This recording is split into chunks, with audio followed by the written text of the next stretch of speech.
One of my favorite quotes is George Patton, and he said, "If you're not gaining ground, you're losing ground." Mm-hmm. And I just felt like I needed to get back in the ring because for me, what I came to realize was my business, in many ways, was my vehicle for personal growth.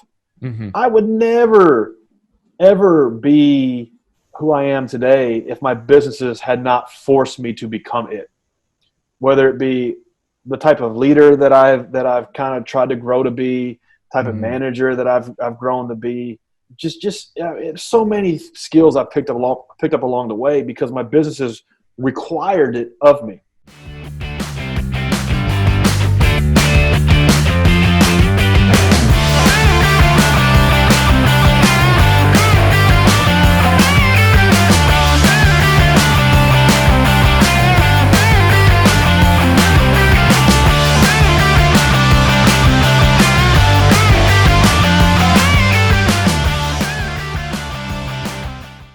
I understand that Peachtree, a couple of years later, was acquired, and during this acquisition, where you talk to brokers, you talk to a couple of people and companies who wants to buy your business.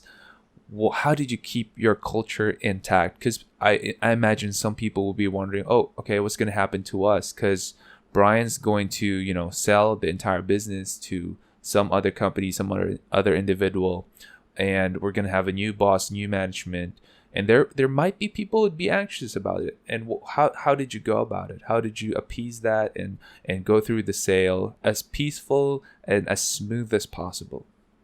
Yeah, it was challenging. There's no doubt about it. That was one of the key decision-making drivers on who we decided to go with, because we had multiple term sheets, and one of the main reasons we chose who we did to acquire the business was because we felt they were the best fit for our culture. And so one of the reasons I wanted to get that company sold was because I had taken it as far as I could. Mm-hmm. And I was able to represent that to my people was that, look, I've taken you as far as I can. You're a middle manager, you're an ops manager, you're our sales manager, but I can't, there's no room for promotion for you in the current dynamic of this business right now. I can't grow it any bigger. We're already the biggest company in our market here in Nashville. Yep. And I can't take this thing multi-states, multi-city. I don't have the capital to do it. I don't have the appetite to do it. Yeah. So to continue to give opportunities to you and the other some odd people that work here, that crew leader that wants to be the ops manager, we need to join with a bigger company. Yeah. So that's how I positioned it to our people, so nobody Mm-hmm. would be worried. Mm-hmm. And I was able to say that with confidence. Mm-hmm. And as it turns out, that's how it unfolded. Mm-hmm. The people that bought our business didn't want to get rid of our operating core. Mm-hmm. They didn't want to get rid of our talent. That's Mm-hmm. why they were buying the company. Yep. And so it was tough. And in the beginning, I was really worried that when our team found out I was selling the business, that they would freak out and they would Yep. panic. Yep. But I was able to let them know that it was going to be okay, that this is actually an opportunity for them. Mm-hmm. And over time, they became acclimated to the idea that, yeah, this is the direction things are going. And it did take a year to sell that company. So everybody knew. It didn't like it happened overnight. Yep. Everybody knew this was happening.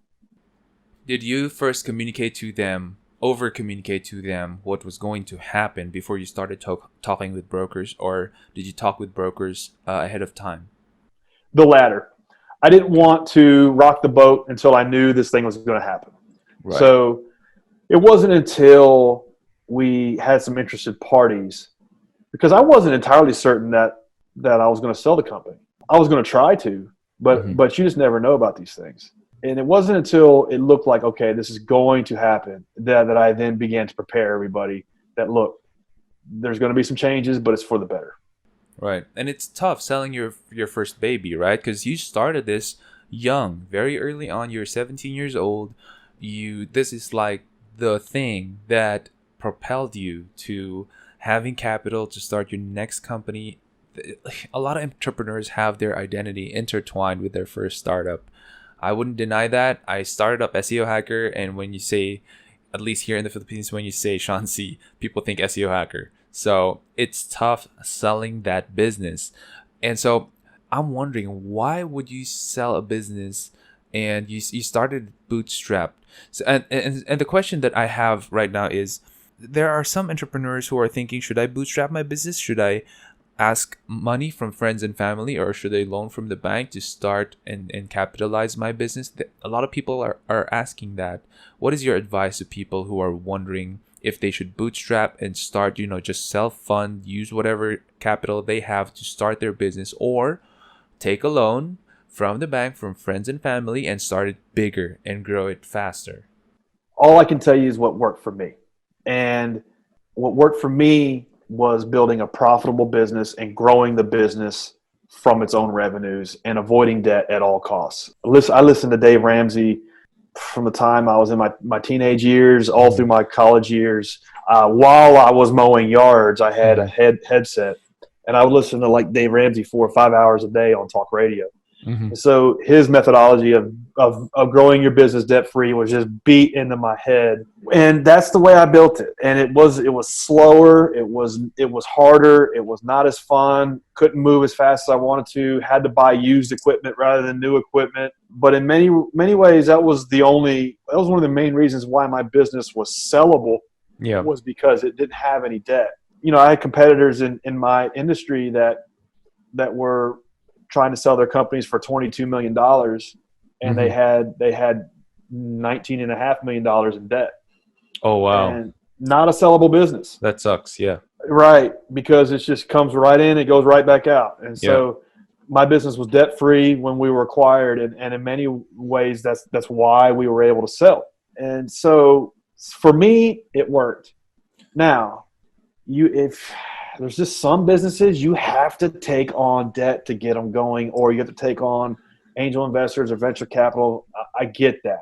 In my assessment, that's a bad bet for most business owners. When it works, it's a beautiful thing, but it only works about 5 to 10% of the time. That's a very small percentage out there. But yeah, I do agree. I did it bootstrap as well. I do encourage people to do it bootstrap so that you get to sleep well at night and not worry about your debt. I mean, for me, that's a big thing, to just be able to sleep well at night and not think about your debt, not think about all of these people asking you for your liabilities. And I'm a huge Dave Ramsey fan right here. Nice. It's yeah, I just envy that you got to mow his lawn 10 years. Yeah. Well, not his personal house. But we maintained the complex at Financial Peace Plaza. He lived in a nice house in Middle Tennessee, but I never got to touch it. But we did maintain his complex. Hard customer to deal with. But man, like slow and low for most businesses pays off. Not all. And there's some businesses you got to take a big risk to win at. Yeah. But a lot of times, man, you're just going to drive off the cliff and not even leave skid marks. And that's tough, I like to win. It is. And talking about Dave Ramsey, he usually says that it's not the people battling out in the front lines of a war that counts. It's the supply lines. How fast can your supply lines get to the frontliners? Because if they couldn't, then your frontliners are going to die off. And so a lot of people just, they take the loan, they deploy their frontliners too far out, and their supply lines couldn't get there on time. And so that's what bootstrapping does to you. It just helps you to check yourself, like, where are our potholes? Where are we going to have some speed bumps along the way? How fast can we get the supply lines to the front line? Exactly. And some good advice I heard somewhere was leverage, not leap. And so if you know your business inside and out, you know your numbers, and you can go get 1,000 more customers for $100 each, and all you need to do is borrow a couple $100,000, and you can pay that back in 6 months, then it might make sense to do that. Yeah. But a lot of times that's not the dynamics. It's I'm just starting a business and I'm going to go buy $500,000 of equipment, and next thing you know, you're personally bankrupt and you're getting out of a hole. Yeah. And the worst thing is, I see it happen with small business owners that I coach here locally in a little organization that we have. Oh, man. They get stuck. they get stuck after their business craters. Yeah. And that's a sad thing to see. So don't be scared, but let that kind of scare you a little bit. Yeah, because when you're bootstrapped, you just default to nothing, right? You don't, Right. you don't, dig your own grave. You don't jump into something 6 feet under. You just You default can to only nothing. go to zero. You Yeah, can't, that's it. That's it. So you sold Peachtree, and so you got acquired. You had a successful exit, but the weird thing about it is, for me, it's just 6 months after your exit, you started another company, and it is also somewhat in the same lawn mowing industry, but it is now tech centric. So why didn't you take more time off? You had all the money in the world that you could spend, but within just 6 months, you went back to starting up something new, risked funding into that company, and started cranking on it. Because you mentioned from a blue collar business, you're now starting a tech business, and that has a huge gap in terms of learning, and you had to go through all of that. What initiated? I mean, what just pumped you up to do this?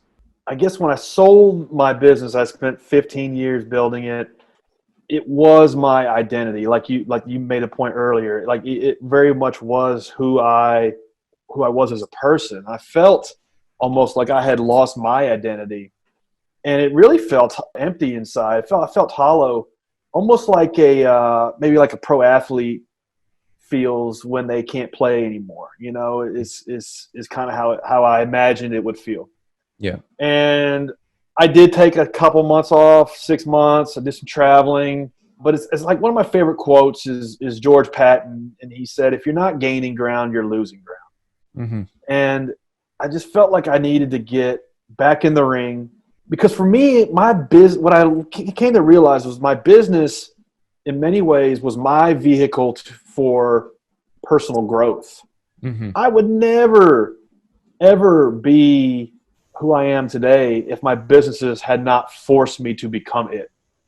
Whether it be the type of leader that I've kind of tried to grow to be, type of manager that I've grown to be, just so many skills I picked up along the way, because my businesses required it of me.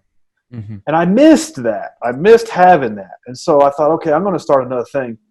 And it really wasn't hard to find what I wanted to do. I saw this happening with what Airbnb was doing for hotel accommodations, and what Uber and Lyft were doing for car rides, and I thought technology is going to hit this industry that I've spent my entire life in. It's just clear. And so I started GreenPal, which is basically the Uber for lawn mowing. Mm-hmm. So you need your grass cut, you jump on GreenPal, you get multiple quotes back, you just hire the guy that you want to come do it. You pay him right through the app. Yeah. And that idea in 2012 hasn't changed a bit now to 2020. It's the same type of thesis that I've had all along. Now the execution has kind of meandered along the way, but that was the vision then, and that's what it is today, is that it should be easy just to get this one simple household chore done by pushing a button. Yep. And a lot of people had the same idea when Uber and Lyft were, they were just gaining traction. Airbnb was gaining traction. A lot of people had that idea. I mean, Uber for laundry, Uber for this, Uber for that. There were so many people getting into this mindset that, oh, hey, we can do an Uber for this and that. Right. But what made you succeed? Because I understand there must be some people who also had the same idea as you, but they're not here anymore. I don't hear about them. But you made it succeed, and you're in for 7 years now. You have 25 people in your team. You had 8 million in annual revenue last year. What's the difference? What's your secret ingredient? Yeah, so there's a couple misconceptions by most anybody trying to tackle an Uber for X type of model. What they fail to appreciate is that for most service providers, they're not fungible commodities.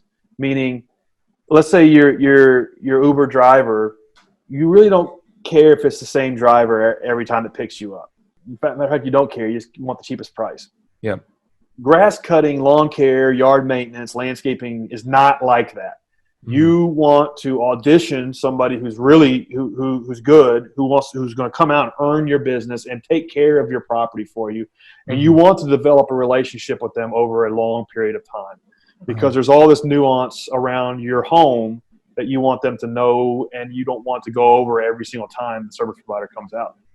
Right. And so unless you ran a business in this industry, you really wouldn't know that. You would look at it as though, it's Uber for grass cutting.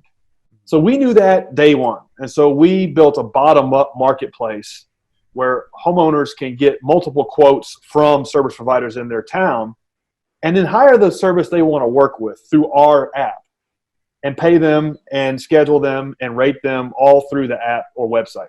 And so it's not it's a marketplace from the bottom up, whereas most other startups tackling this type of service, or Uber for massage or Uber for laundry, are really just trying to build a better massage company or build a better laundromat. They're not building a marketplace to power this service. So it's a nuanced difference, but it's fundamentally different. So it's kind of like the difference between Airbnb and Hilton. Right. It's connecting you. It's making that match and making that as simple and delightful as ordering an Uber, but still preserving that personal relationship that you have with your service provider.